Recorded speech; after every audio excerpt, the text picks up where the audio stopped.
कहानी एक ऐसी स्त्री की है जो समाज और परिवार की बेड़ियों में बंधी हुई थी, लेकिन उसके भीतर आत्मसम्मान और स्वतंत्रता की आग जल रही थी। उसका नाम था मृणाल। मृणाल ने एक दिन अपने पति को एक लंबा पत्र लिखा। यही पत्र इस कहानी का मूल है। इस पत्र में उसने अपने जीवन का दर्द, अपनी पीड़ा और अपने फैसले को शब्द दिए। मृणाल एक सुसंस्कृत, सुंदर और बुद्धिमान स्त्री थी, लेकिन उसका विवाह ऐसे घर में हुआ था जहां औरत को सिर्फ गृहस्थी और बच्चे पैदा करने की मशीन समझा जाता था। उसका पति और ससुराल वाले उसे कभी उसकी असली पहचान नहीं दे पाए।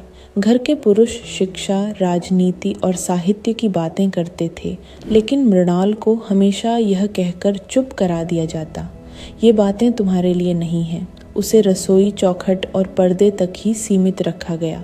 मृणाल के पति के लिए वह केवल पत्नी थी। उसका कोई अलग अस्तित्व, कोई अलग सोच, कोई स्वतंत्र भावना मानो थी ही नहीं।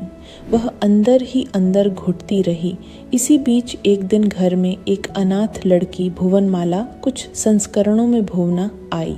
वह गरीब और अकेली थी, इसलिए घर वालों ने उसे अपनाया, लेकिन घर में उसके साथ अच्छा व्यवहार नहीं हुआ। उसे नौकरानी की तरह काम करवाया जाता। मृणाल ने उसे अपनी बहन की तरह प्यार दिया। वह उसकी देखभाल करती, उसकी तकलीफ समझती और उसके दुख दर्द को अपना बना लेती। दोनों के बीच एक आत्मीय रिश्ता बन गया, लेकिन यही रिश्ता मृणाल के जीवन में सबसे बड़ी चोट बन गया। घर वालों ने भुवना को इतना अपमानित किया, इतना सताया कि वह टूट गई।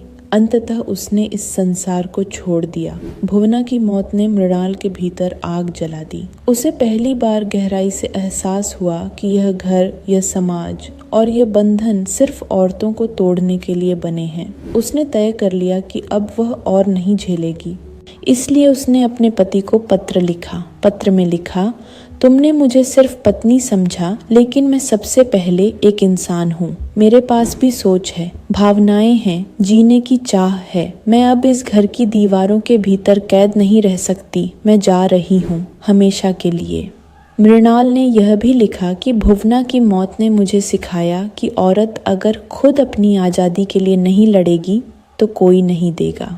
मैं अब अपने जीवन की बागडोर खुद संभालूंगी। पत्र के अंत में मृणाल ने साफ साफ कहा कि अब वह लौटकर कभी इस घर में नहीं आएगी। यह कहानी उस समय लिखी गई थी जब औरतों को बोलने का हक भी नहीं था। टैगोर ने पत्नी का पत्र के जरिए औरत की आवाज़ को शब्द दिए। यह कहानी हमें बताती है कि स्त्री केवल पत्नी या माँ नहीं होती, वह सबसे पहले एक स्वतंत्र इंसान है और उसे अपनी पहचान और आत्मसम्मान पाने का पूरा अधिकार है।